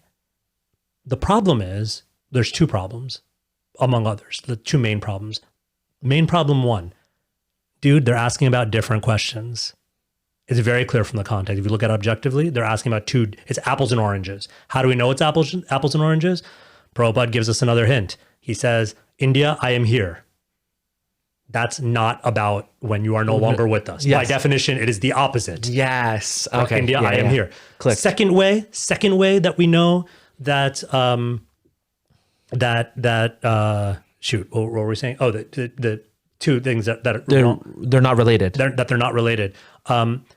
The second thing that's wrong with reading July back to May is to do that. One of those Prabhupads has to be like somehow wrong or not know what he's talking about. In other words, it contradicts itself. For July and May, if July and May are really the exact same conversation about the exact same thing, then Prabhupada, you have to explain why Prabhupada seems to say 2 totally different things. Right. So again, I semi-respect the point of view that says something happened between May and July and Prabhupada like radically changed his mind. I give it respect, but I don't think I think it's really flimsy because wouldn't we know that something? Yeah. Wouldn't Prabhupada have made that something very clear? Like it's not within Prabhupada's character. It doesn't follow with what we know of Prabhupada or of his disciples for that matter, for there to be what we're talking about, like 3 months, right? May, June, July, or whatever, like let's say, that period of time, for something so big to have happened that Prabhupada is going to do a 180 on such an important thing as, whose disciple is it and all this, like the future of Diksha Guru and initiations. I don't buy that something happened and we don't know about that something and it's just some quiet thing and whatever. But that's the only way I think you can conceivably make sense of this. Anyway, in the interest of time, I'll try to be a little quicker. July 9th rolls around. So what happens between July 7th and July 9th? We don't know everything that happens, but we know Tamal Krishna Maharaj takes that list of 9. That list of 9 becomes 11. Right. So who gets added? A couple of Bhavananda gets added. I'm probably missing a couple. Hansadutta gets added. Yeah. So that brings us to the 11. So Tamal Krishna Maharaj takes that list, which is now 11, and he writes this now famous letter, the July 9th letter, which essentially, and again, in the interest of time, I'm not going to read out the whole letter, but it essentially summarizes the July 7th conversation, and it says, here's the list. Here's how it was currently done, and now this is how it's going to be done henceforward. And so the other place that the Ritvik Vadis get, their copins in a knot is henceforward. Henceforward, yeah. Right? And then there are all sorts of interpretations of henceforward. From now until eternity. That's what they say. But you know who tells us what henceforward means? Tamal Krishna Maharaj, because he wrote the letter. So as a rule of thumb, usually if you want to know what a word means in a certain context and you have access to the author, just ask the author, hey, J.K. Rowling, what did you mean by this word? He said something after? They asked him, devotees asked, right? Because if everyone's like, I mean, this is decades later, right? Like in the 90s. Yeah. The 90s, they asked Tamal Krishna Maharaj, what did you mean by henceforward? What were you thinking when you wrote this letter? What did you mean? A decade later. A decade, yeah. So a decade later, right. And Tamal Krishna Maharaj explains, this is what I meant by henceforward. This is what I didn't mean by henceforward. He says that? The word is Tamal Krishna Maharaj. This is not Prabhupada's. Yeah. Now you can say Prabhupada approved the letter. So in that sense, it's Prabhupada's word, like Prabhupada approved every single word in that letter. No, but you can't say But that's pretty weak, right? Very weak. Even if you accept, even if you accept the henceforward means like until the end of Kali Yuga or whatever, like, the end of like from now to eternity, right? Yeah. Some Buzz Lightyear from now till eternity and beyond nonsense. Even if you accept that, right? Yeah. Well, then if we're going to accept that word in that way, then we need to read the entire letter that way. So that means those 11 people are the people who are going to be the Ritvik priests for me to be connected to Prabhupada. All these new Ritvik acharyas that are coming up, they're not in this letter. They're not in this letter. So how are they able to give initiation on behalf of Srila Prabhupada is beyond me. Right.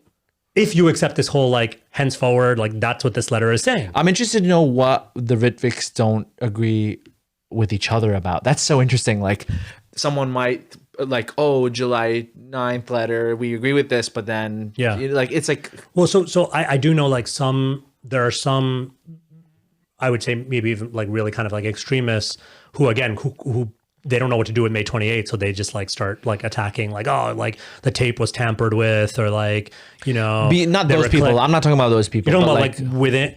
Yeah. I think there's difference of opinion. Well, I know one thing is like this difference of opinion of like who gets to decide who gets to perform the function of Ritvik. And, there's some within that camp who believe that the GBC actually should decide, and therefore, like we shouldn't have Ritvik initiations until we get like a proper GB. I mean, they're all over the place. Oh, interesting. And to be honest, from what I understand, they also just disagree with each other for the same reason that others, like just egos, and it's like, oh, such so and so is not right. Like, so some of it is not even based on this actual evidence. It's just their own beef with each other, right? Right. But I'd be curious how they like actually. How they respond to, or I mean, I know a little bit of how they try to get around all this stuff, but it's like if you an honest, and I think that's where you need to like, there's an old saying that even the devil can quote scripture to to make his point or something. If you really want to believe something, man, you can twist and twist and twist. Yeah. But I, with again, like due respect, obviously I have my own point of view here. But I feel like we're not torturing the language here. We're not doing any mental linguistic gymnastics. We're not doing goofy things like Prabhupada. When Prabhupada says his, he really means my. And when Prabhupada says he really means me. And when Prabhupada says, right? We're not doing all this like, like selective interpretation stuff. I feel like we're just looking at what's said and what makes logical sense. Yeah. I mean, to me, it's pretty clear. I mean, this is probably another conversation, but just the dissecting of Srila Prabhupada's like letters and conversations doesn't sit right with me always. Yeah. Srila Prabhupada is a representative of he's an acharya representative of a line of parampara, of a siddhanta. Yeah.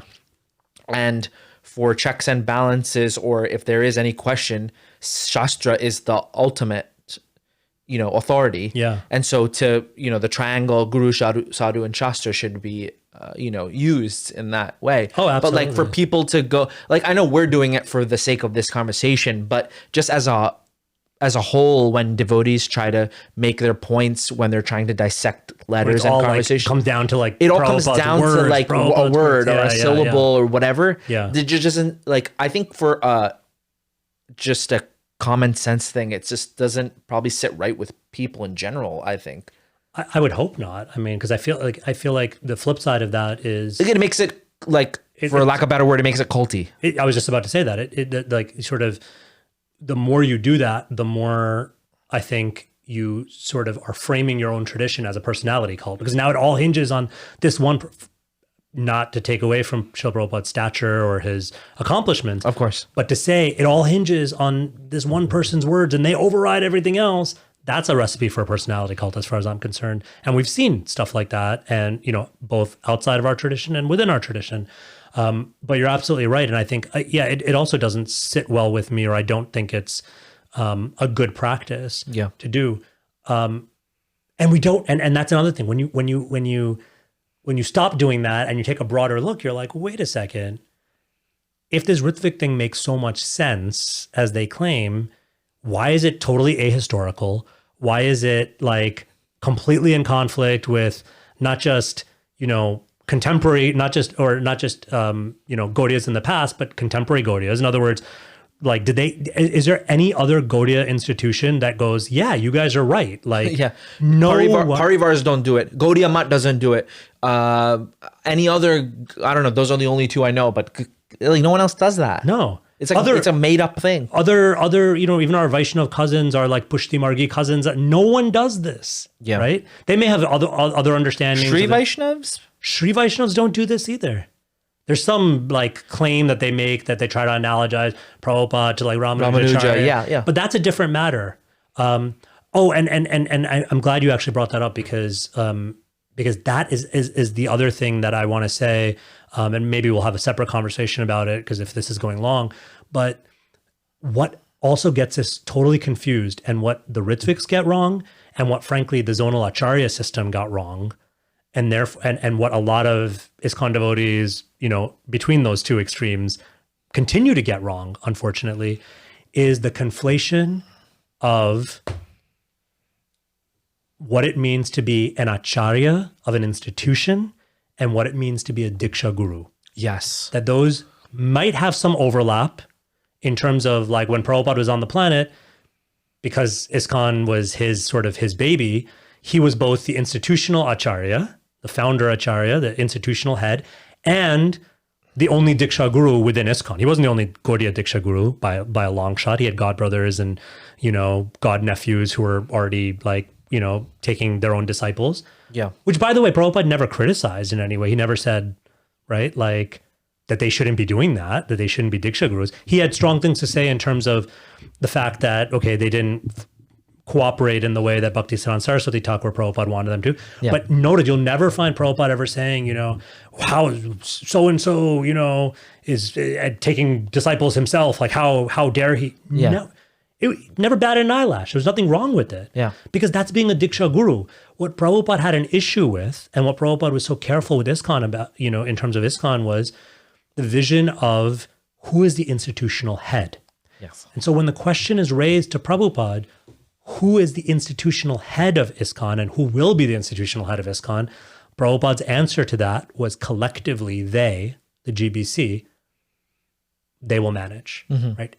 In other words, Prabhupada, our Srila Prabhupada, Bhaktivedanta Swami Prabhupada, wanted the same thing that he told us his guru, Bhaktisiddhanta Saraswati Thakur Prabhupada, wanted, and that is collective governing rather than one as is traditional, one successor acharya, Yes. right?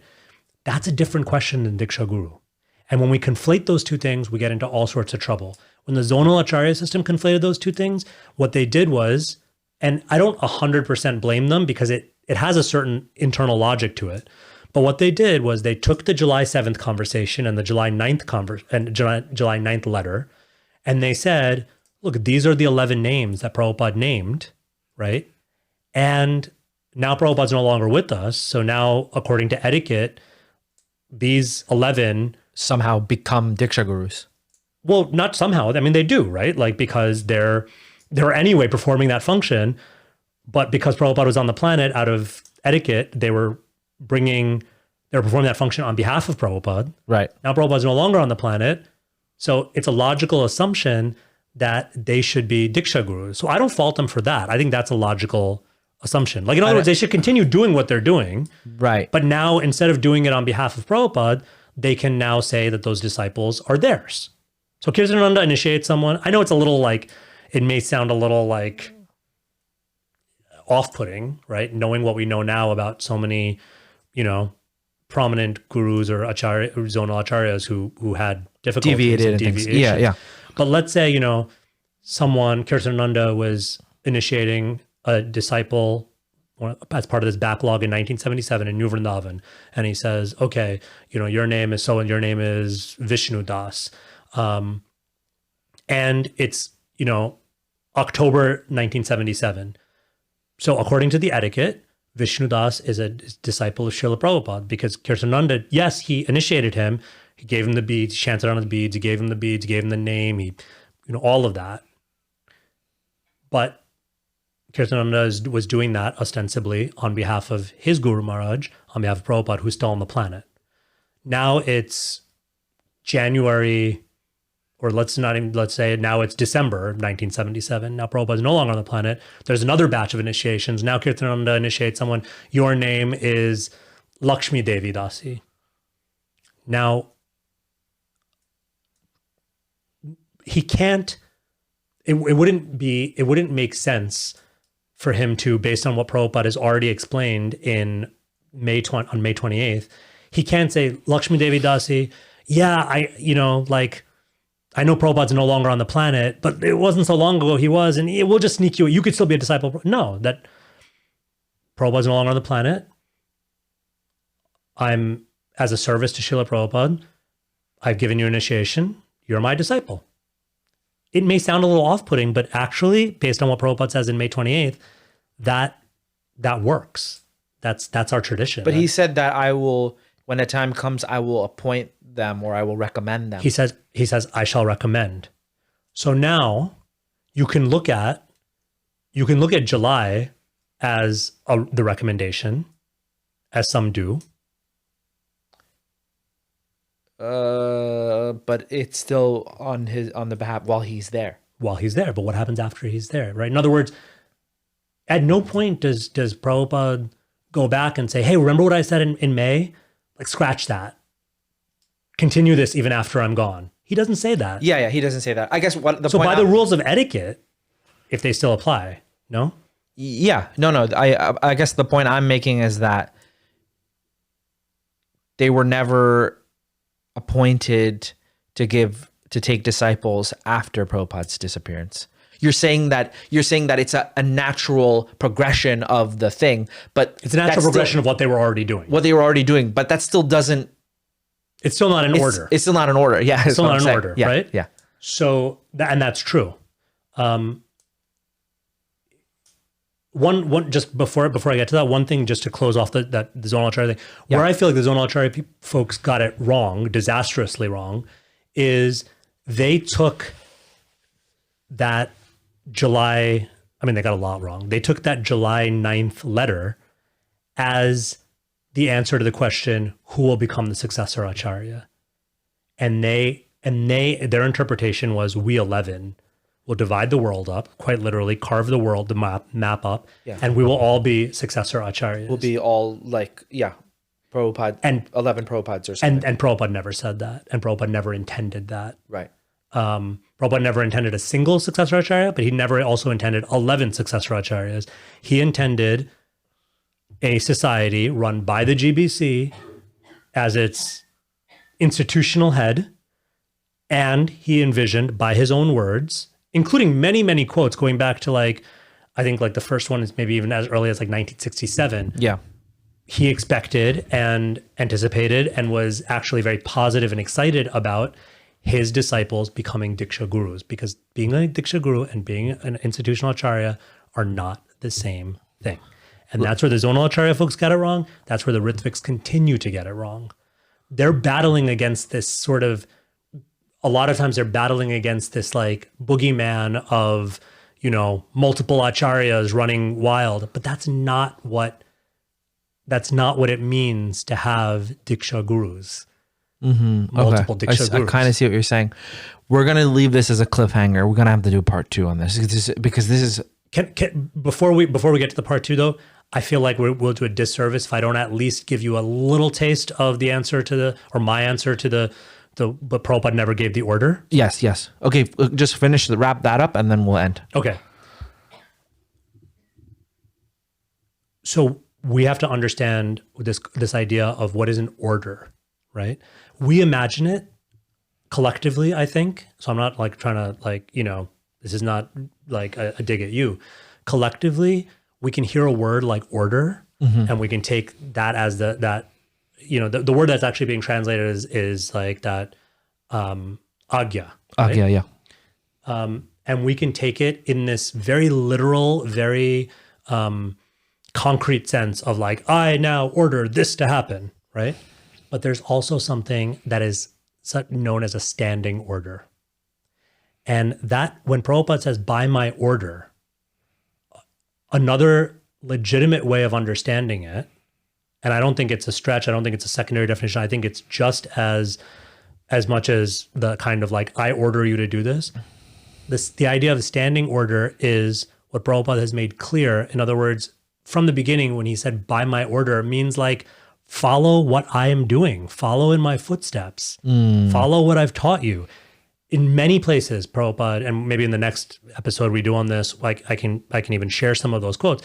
As early as I think 1967, Prabhupada is saying, and he'll use that same, right? That same CC quote. But there, instead of translating it as by my or when I order or by my order, he'll say, anyone who is conversant with the science of Krishna consciousness. He'll say, I want for all my sons and daughters, right? Yes. He'll say to specific people, Tusta Krishna, then Swami, I think was a one example of this. So it's not that Prabhupada, the only time Prabhupada talked about by my order was in this conversation, and there's some, grand order that was meant to happen that he never gave. Yeah. Another way of understanding is a standing order. But even beyond that, even if you don't buy that argument, and maybe this is a cliffhanger, where in our tradition is there a history of gurus ordering their disciples? Where is the transcript or the, or even Prabhupada talking about, for that, forget transcript, where is even Prabhupada talking about the time where Bhaktisiddhanta Saraswati Thakur ordered Prabhupada to take disciples? You won't find it. When did Bhaktisiddhanta Saraswati Prabhupada order Sridhar Maharaj to take disciples, Keshav Maharaj to take disciples? You won't find it. Yeah. Where does anyone order anyone to take disciples? You won't find it. That's a great point. So if we are hung up on this idea of order, we got bigger problems, because now there's a bunch of orders that are missing. Yes. That's a great point. But maybe we can get into it next time. We have to have a round 2. This was I didn't know you were going to get into this much detail, like that. We couldn't have done this. Yeah, and I'm sorry, I actually didn't even plan to nothing get into to be this much detail. I thought it was just going to be a quick thing on the May 28th, but I guess it goes deep. In 2024, it requires, now that we have this technology to be able to discuss things, I think it's required that we, as us being Iskcon devotees in particular, we have to have this conversation and And as iskcon even grows and grows, people are going to have these questions because they're going to face it, seeing all the stuff that's online and stuff. We have to bring our own point of view to the table and be able to discuss it and be able to hear what their ideas are and say, hey, listen, this is our evidence for another idea. Yeah. And look, I realize that there are going to be some that are like, why are you sort of digging up old, like, you know, like we're better now, more or less we get along, like we're not fighting over this the way, because, you know, there was a time like thinking specifically of the 90s where this was like the major contentious issue, and it was just like papers and counter papers and, you know, kind of, and it's not quite that way anymore. And there's some that are probably going to say, well, why are you bringing all this stuff up, and kind of like just like raising, like, you know, like putting out fighting words when there don't need to be. But I think it's a deep and important thing. And to your point, I mean, I feel like even for newer generations, like to understand, yes, there are going to be those times where emotionally, to go back to something we talked about way at the beginning of this episode, where emotionally you're going to want to go in this wishful thinking way. Well, like, let's just, wouldn't it be just amazing if Prabhupada could just be our guru and we don't have to worry about all this other stuff? Yeah. And that's going to happen in 2024. That's going to happen in 2034. That's going to happen even more as we get farther from Prabhupada's own lifetime and the lifetime of his disciples and the sort of the mythic deified Prabhupada. It's a real thing. It's going to like be more and more. I think that tendency, that wishful thinking tendency, is going to come out more and more. Totally. And I feel like we owe it to these future generations to get into this stuff and to go, it's not quite that simple. And there's some, like, there's darker implications behind that wishful thinking. And for me, it boils down to like, I'm sorry, like if the heart of Rtvikism is supposed to be love for Prabhupada, when you love someone, you want to honor their actual words, their actual intentions, and not contradict those words and intentions. And as far as I'm concerned, Rtvikvadis, sorry, but you're dishonoring the person that you claim to love above all else by contradicting his direct words, his direct, you know, stated desires and intentions. And frankly, I think you're horribly insulting him because you're sort of implying that he couldn't really do a very good job of raising up even one disciple. And maybe we can talk about this next time, because I think that's the other major hole. Is like you're trying to tell me Prabhupada couldn't get one of his hundreds or maybe thousands of disciples to, you know, up to snuff by 1977 to be able to like take on the mantle of Diksha Guru. Sorry, I don't buy it. Yeah. And insulting the parampara and the thousands of acharya or hundreds of acharyas that before him. Yeah. Insulting that whole line. Trying to wipe it away. Just trying to wipe it away. Yeah. No, henceforward, sorry. Yeah, sorry, that doesn't work. You're gonna need a bigger thesaurus to do that. Yeah. So if any, we can end there. I was thinking, a lot of devotees from that camp or whatever have written to me that, hey, let's do a debate and things. And a lot of devotees were encouraging, and some actually a lot of devotees were discouraging. But I'm not sure how I feel about that. But maybe we can discuss that also next time. We'll talk about it. And I'm not necessarily like I said, I'm not claiming to be like the be all end all expert on this. Yeah. But you know, I've taken a look at these conversations and these transcripts, and to me, it says something quite different than what these folks are putting out there, and thought it was worth talking about. For sure. Thank you for doing that. Appreciate it. Thanks everyone for listening. That's the Namras podcast. Please like and subscribe and comment, and also donate if you can. If you like what we're doing here, please try to donate. There's going to be a link in the description. Anything helps. All this stuff requires money to keep going. Cameras, lenses, labor, internet, blah, blah, blah, all costs money. So it'd be good to, I just wanted, because I haven't been saying that about the donation thing. Sure. But yeah. Thank you everyone for listening. Hare Krishna.